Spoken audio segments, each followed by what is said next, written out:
আজকে আমি তৈরি করে দেখাবো টক দই। বাড়িতে টক দই তৈরি করা কিন্তু খুবই সহজ। ছোট ছোট কিছু টিপস ফলো করলে একদম পারফেক্ট টক দই বাড়িতে খুব সহজেই কিন্তু পাতা যায়। আর এই টক দইটা এতটাই পারফেক্ট হবে যে দই থেকে বিন্দুমাত্র জল কিন্তু কাটবে না।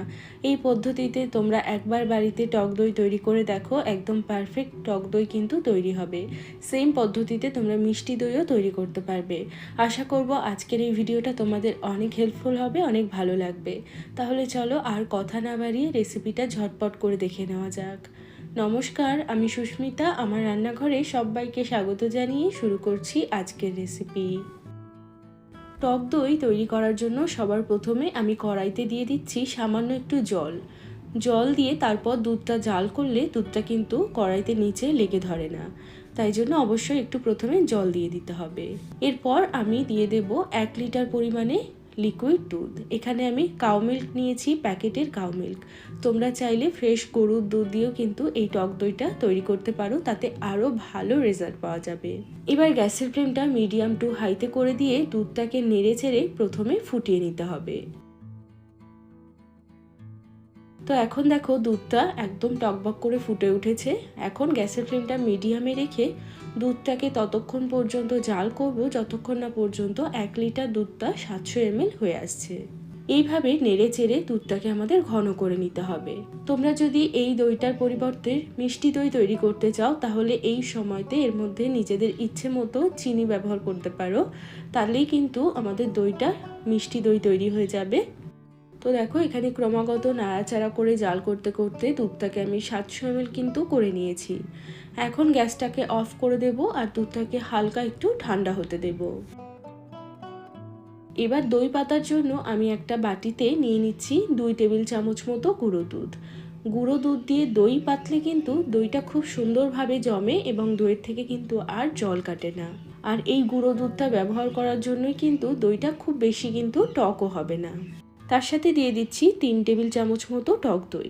আর এই টক দইটা কিন্তু রুম টেম্পারেচারেই রাখতে হবে, তবে এর থেকে আমি এক্সট্রা করে কোনো রকম জল ছেঁকে নিইনি, একদম ডাইরেক্ট দইটাই ব্যবহার করছি। তবে দইটা কিন্তু রুম টেম্পারেচারের হতে হবে।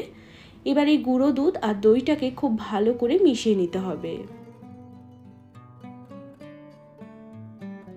তো দেখো এখানে গুঁড়ো দুধ এবং দই খুব ভালোভাবে মিশে গেছে। এখন আমাদের লিকুইড দুধটাও হালকা ঠান্ডা হয়ে গেছে, মানে আঙুল সওয়া ঠান্ডা। আমরা আঙুলটা মোটামুটি 10 সেকেন্ড মতো দুধের মধ্যে ডুবিয়ে রাখতে পারবো, ততটা কিন্তু গরম থাকতে হবে।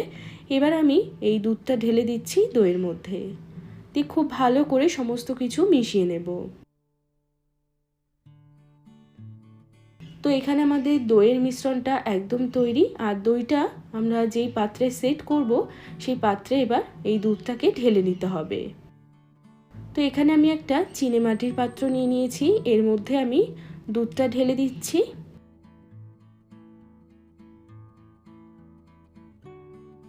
আর এখানে আমি একটা স্টিলের বাটি নিয়েছি, এর মধ্যেও দুধটা ঢেলে নিচ্ছি। এবার একটা কড়াইয়ের মধ্যে আমি এই বাটি দুটোকে বসিয়ে দিচ্ছি।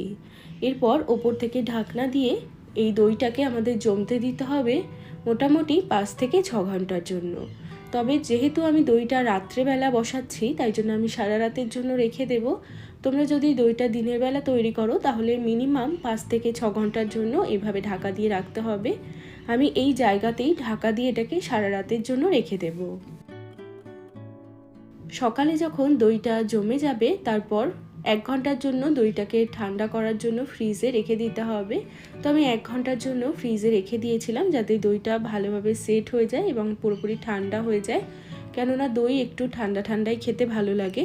তো দেখো দইটা কত সুন্দরভাবে জমেছে। আর এইভাবে দই পাতলে কিন্তু দইয়ের থেকে কোনো রকম জলও কাটবে না, আর দইটা খেতেও কিন্তু ভীষণ সুস্বাদু হবে। অনেকেই কিন্তু একদম টক দইটা পছন্দ করে না। এইভাবে একটু গুঁড়ো দুধ দিয়ে টক দই বানালে দইটা কিন্তু অতিরিক্ত মাত্রায় টক হয় না, খেতে খুবই ভালো লাগে। যে কেউ এই টক দইটা খেতে পারবে। তো দেখো আমি দইটা কেটেও দেখিয়ে দিচ্ছি যে দইটা কতটা পারফেক্ট হয়েছে। এইভাবে একবার সম্পূর্ণ টিপস ফলো করে দই বানিয়ে দেখবে, একদম পারফেক্ট দই কিন্তু তৈরি হবে যে কোনো পাত্রে। স্টিলের বাটি, কাঁচের বাটি বা যে কোনো পাত্রে কিন্তু তোমরা এই দইটা এইভাবে বানিয়ে সেট করতে পারবে। আর বাড়িতে দই বানানো শিখে গেলে দোকান থেকে দই কিনে খাওয়ার কিন্তু আর কোনো প্রয়োজনই পড়বে না। তো এইভাবে তোমরা একবার বাড়িতে দই বানিয়ে দেখো, আশা করব তোমাদের অনেক ভালো লাগবে। আর আজকের রেসিপিটা যদি ভালো লেগে থাকে তাহলে অনুরোধ করব একটা লাইক করার জন্য। চ্যানেলটিকে যদি এখনও পর্যন্ত সাবস্ক্রাইব করে না থাকো, চ্যানেলটিকে সাবস্ক্রাইব করে রাখতে পারো যদি তোমরা এরকম আরও ভিডিও দেখতে চাও। সবাই ভালো থাকবে, সুস্থ থাকবে।